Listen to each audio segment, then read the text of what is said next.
Ready to explore how this whole generative AI thing is going to, like, really shake up how we work in the future. Yeah, it's a big one. Get ready, because we're going deep on some predictions from Shurram, founder of Skill Culture, and Elevate.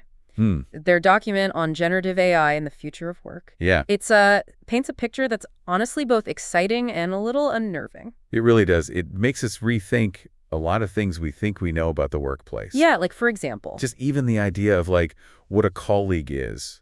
Have you ever thought your future colleagues might not be human at all, That is a little funky. but AI agents working alongside you? And I am intrigued, I'll give you that. Yeah. Surram actually suggests using design thinking for these AI agents. Right. Now, I get that design thinking is about understanding the user, but can you really apply that to a computer program? Well, that's where it gets interesting. We have to expand what we think of as a user. Right. It's not just the customer anymore. We're talking about understanding the needs of the human workers, Right. the organization itself, Mm-hmm. and even the AI agent's requirements, like what kind of data and programming it needs. I see. So, like, let's say you're designing a chatbot to help out with customer service. Okay? You'd have to think about what tasks really frustrate the human reps, what the company wants that chatbot you achieve, Right. and then what the chatbot itself needs to work, right? Exactly. You're creating a whole ecosystem, humans and AI working together. That's really interesting. And this leads to another fascinating idea, AI agents potentially having their own objectives and key results. Just like human employees. Hold on. Are you saying my future coworker could be a bot striving to meet performance gaze? It's not about bots climbing the corporate ladder Okay. in the human sense, but think about AI systems designed with clear goals that match up with the organization's goals, always working to get better and achieve specific things. That actually makes a lot of sense. So would traditional management structures need to change then? Possible. Like, instead of a manager, would we have a chief workforce officer overseeing both human and AI teams? Could be. And think about the totally new job roles that might pop up.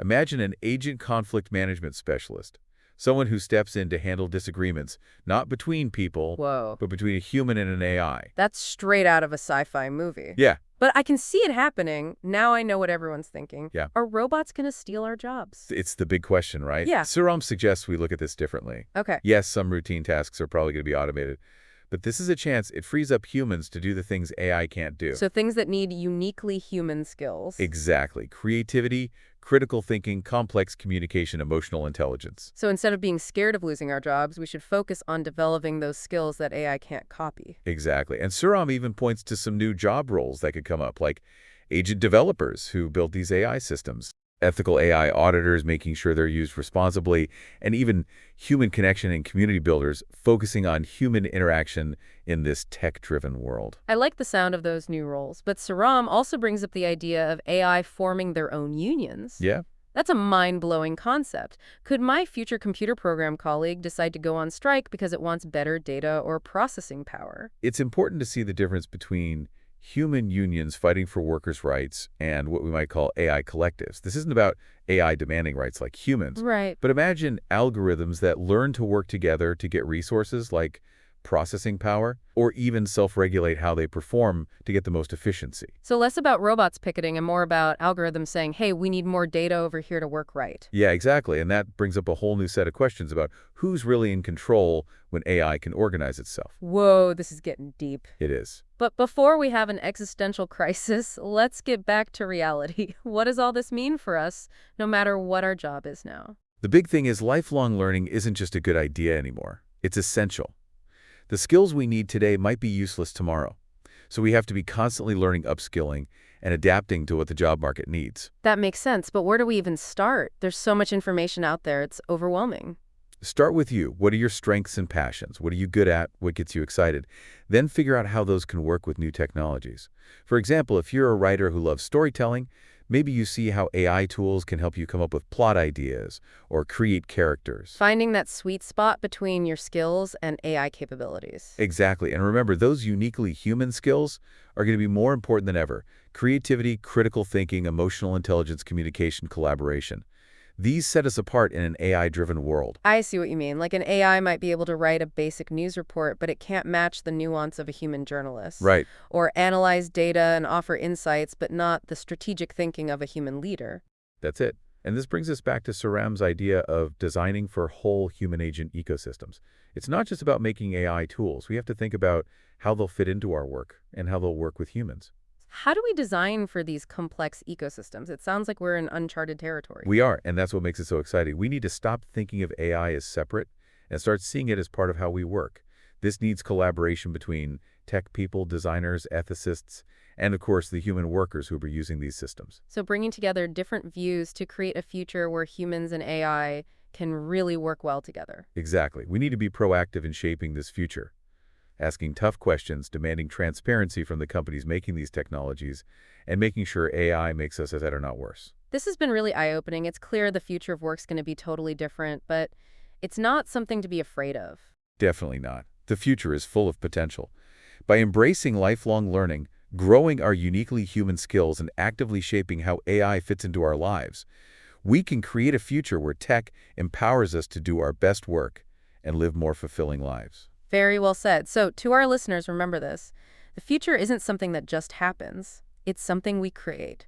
Keep exploring, keep learning, and keep diving deep into this amazing world of AI. Absolutely. Until next time, stay curious. So let's get into how generative AI might actually, play out in different industries. Okay. I'm curious what you think this means for people's jobs. It's really easy to focus on AI taking over.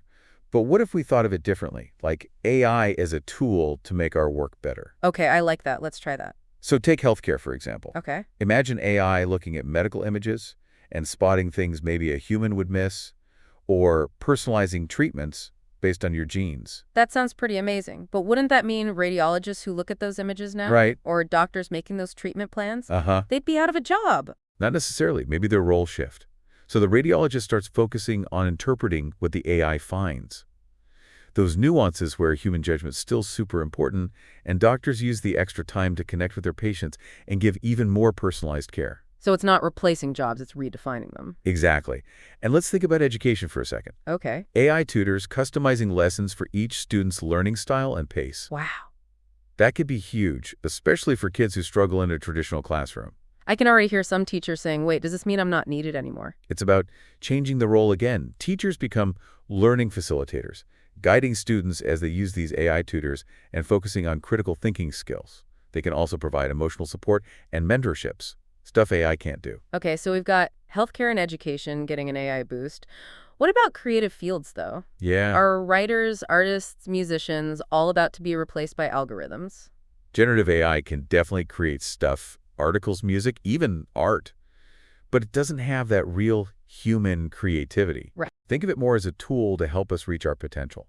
So a musician uses AI to discover new sounds. A writer uses it to get past writer's block. It opens up new possibilities. So creatives could see AI as a collaborator, not a competitor. Exactly. Be open to these tools and see how they can push the limits of what humans can create. But we can't ignore the downsides either. Like what? What about AI bias in the workplace? If algorithms are deciding who gets hired, could that lead to unfair results? Yeah, that's a real concern. We don't want AI making existing bias worse. Right. If we're not careful, that could happen. And that's where humans are even more important. We need to make sure AI systems are built the right way, using diverse data and being transparent about how they make decisions. Sounds like we need a whole new skill set to deal with this AI-powered future. It's not just about tech skills anymore. That's right. Saram talks about these adjacent human roles popping up, like ethical AI advocates to make sure AI is used responsibly, human connection and community builders to keep human interaction strong, and even analog experience designers creating spaces for a break from the digital world. It's a whole different way of thinking. Not just tech skills, but human skills, ethics, even a little philosophy. Yeah, the future of work needs a bigger perspective, one that mixes Derek with really understanding human needs and values. This has been so insightful, but before we finish this part, I'm curious about one more thing. Saram emphasizes designing not just for humans, but for whole human agent ecosystems. What does that even look like in the real world? That's a great question, and it takes us into some really uncharted territory. Let's dig into that in the next part of our deep dive. Okay, so we've explored how generative AI might impact different industries, but I think it's time to get practical. Yeah. What can our listeners actually do to get ready for this future? It starts with changing how we think about it. Okay. Instead of seeing AI as this threat, we need to see it as an opportunity. Generative AI isn't here to replace us. It's here to make us better and free us from tasks that can be automated. I like that perspective. So how can we actually prepare ourselves to thrive in this new world? Lifelong learning. It's not just a buzzword anymore. It's essential. What we need to know today might be obsolete tomorrow. Right. So we need to always be learning, upskilling, and adapting to the changing job market. That makes sense, but where do you even start? I mean, there's so much information out there, it can be overwhelming. You start with yourself, figure out what you're good at, what are your strengths and passions, what are you naturally drawn to. Then explore how those skills can be combined with emerging technologies. For instance, if you're a writer who's great at storytelling, maybe you look into how AI tools can help you come up with new plot ideas or develop characters. So it's about finding where your human skills and AI capabilities intersect. Exactly. And don't forget those uniquely human skills we talked about. They're going to be more valuable than ever. Creativity, critical thinking, emotional intelligence, communication, and collaboration. Those are the things that set us apart from AI. I'm starting to see the bigger picture here. So an AI might be able to write a basic news report, Right. but it can't replicate that nuanced storytelling of a human journalist. Or it can analyze data and offer insights, but it can't match the strategic thinking and complex decision-making of a human leader. Exactly. And that brings us back to Surham's idea of designing for those human agent ecosystems. Yeah, right. It's not enough to just create AI tools. We have to think about how those tools will fit into our work environments and how they'll interact with human workers. So how do we actually design for these ecosystems? It sounds like uncharted territory. It is uncharted territory, and that's what makes it so exciting. We need to move beyond thinking about AI as this separate thing and start seeing it as a core part of our work processes.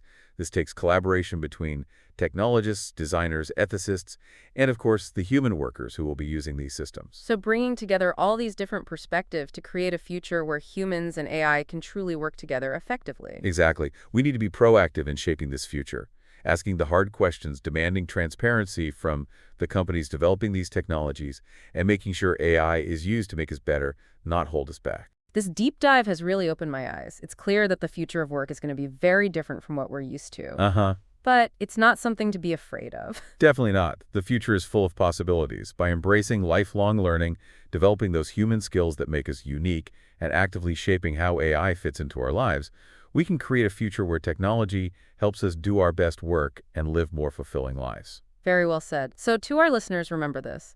The future is not something that just happens to us. It's something we create, keep exploring, keep learning, and keep diving deep into this fascinating world of AI. Until next time, stay curious.